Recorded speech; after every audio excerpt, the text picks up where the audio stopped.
S'il faut choisir un moment de l'année où vous devez atterrir vraiment ici au Canada, moi je vous dirais d'atterrir en été ou bien au printemps, même peut-être au printemps. Vraiment venir ici au Canada en hiver, moi je crois que c'est pas vraiment la meilleure idée. Parce que vous risquerez d'être peut-être mal accueilli avec le froid, avec la neige et tout.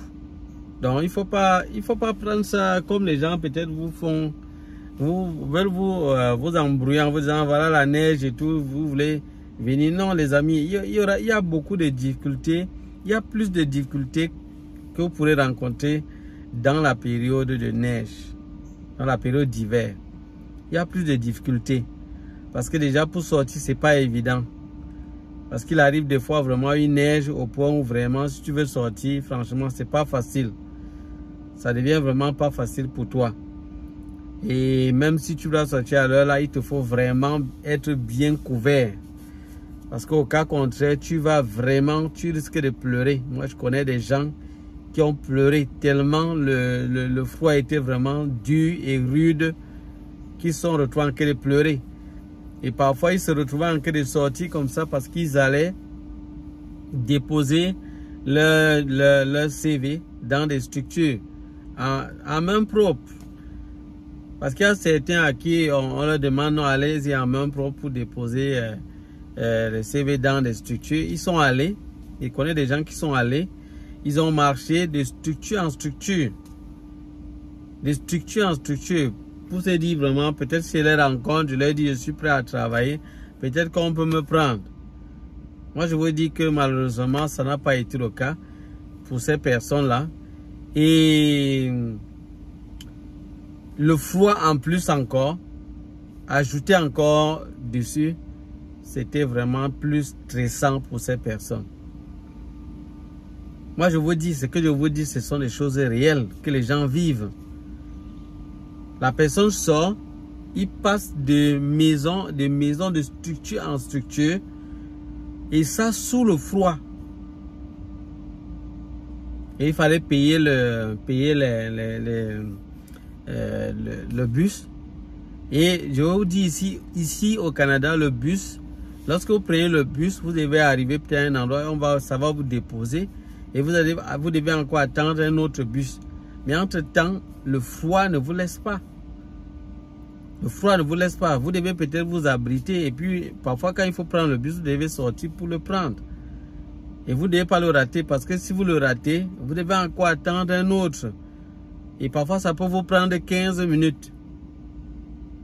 Et parfois, même lorsqu'on vous dépose quelque part, vous arrivez là où vous devez arriver. Maintenant, pour reprendre le bus, vous devez encore chercher un autre endroit où on peut s'arrêter pour attendre le bus. Parce que le bus ne prend pas les gens ici au hasard, n'importe comment. Il y a déjà des lieux d'arrêt. Donc vous devez chercher un lieu d'arrêt du bus afin de le prendre. Et ce n'est pas toujours évident. Donc vous voyez que le temps là, le froid vraiment risque de vous toucher correctement. Et ça peut vous faire mal, surtout si vous sortez, imaginez vous parcourez plusieurs structures et jusque là aucune structure n'est prête à vous prendre. Vous voyez que vous risquerez vraiment de vous retrouver en cas de... Ça peut vous traumatiser et ça peut vous décourager énormément et au point où vous pouvez vous retrouver en train de retourner rapidement au pays. Donc ici, ça prend vraiment d'être patient, d'être persévérant. Donc, ceux qui disent qu'on les décourage et tout, moi, je ne vous décourage pas, mais j'attire votre attention sur des réalités, sur des faits qui vous attendent réellement. Ça, c'est ce que je vous dis, c'est dans le cas général. Moi, je ne suis pas en train de dire que tous les cas, c'est pareil. Ce n'est pas ce que je suis en train de vous dire. Tous les cas, ce n'est pas pareil. Mais je vous dis le cas général. Parce que je suis là avec une communauté, avec plusieurs autres personnes avec qui je cause. Parce que moi, j'ai un grand réseau de personnes avec qui je cause. Donc, je reçois des éléments, des informations. Donc, vous comprenez. Donc, quand on vous parle, il faut vraiment prendre ça au sérieux. Ce sont des choses que les gens vivent. Donc, moi, je vous conseille de ne pas venir dans la période d'hiver. Parce qu'à ce moment, il fait froid et ça prend même que vous devez avoir les habits d'hiver et tout pour vraiment vous protéger. Donc, vous voyez que vous devez vraiment encore dépenser. Parce que les habits que vous allez venir avec des pays qui sont où il fait chaud, ça ne va pas tenir ici au Canada. Vous mettez ça, vous sortez. Franchement, vous n'allez même pas savoir que vous avez mis peut-être le pull. Il faut vraiment des habits qui sont vraiment chauds, qui peuvent supporter des températures vraiment très fortes, très froides. Donc, voilà pourquoi je vous demande de faire ça.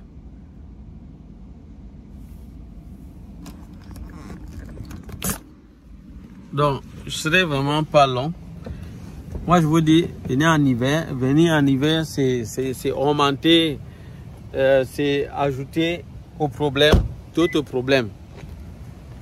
Ajouter d'autres problèmes. Ça veut dire vous allez vous retrouver en train de souffrir encore peut-être un peu plus qu'il n'en faut. Vous comprenez un peu? Donc voilà pourquoi moi je vous dis, c'est peut-être mieux de venir soit au printemps, soit à l'automne, soit en été. Si vous ne venez pas dans l'un de ces moments-là, ça va être un peu peut-être plus difficile pour vous de vous en sortir. Ça, c'est mon conseil. Et maintenant, comme je vous ai dit, dès que vous arrivez, vous choisissez vous allez rapidement faire ce que je vous ai dit là, la NAS. Parce que même si vous êtes recruté par un employeur, il va toujours vous demander ça. Vous allez créer rapidement votre compte bancaire également. Vous faites rapidement, vous créez votre compte bancaire. Parce que si vous êtes recruté par un employeur, il va directement, ce qu'il va faire, c'est rapidement vous demander votre compte bancaire par lequel il va pouvoir vous payer. Donc vous voyez que vous devez rapidement faire cela. Et vous ne devez pas perdre le temps. Donc il y a des gens qui arrivent là, ils traînent à faire ces deux éléments. Et c'est pas bon. C'est pas bon. Maintenant, troisième élément, trouvez rapidement un organisme gratuit, un organisme sponsorisé par le gouvernement où vous allez vous former et qui vont vous aider dans les démarches de recherche d'emploi, également le logement et qui vont vous aider à vous intégrer dans la vie canadienne. C'est ça. Ouais, voilà mon ami. Bonne pause. Ouais. Donc voilà un peu des aspects que vous devez prendre en compte dès le début si vous voulez vraiment vous en sortir. Donc ça, ma pause est finie là, je serai obligé de vous laisser. On se dit à bientôt pour d'autres vidéos. Bye bye.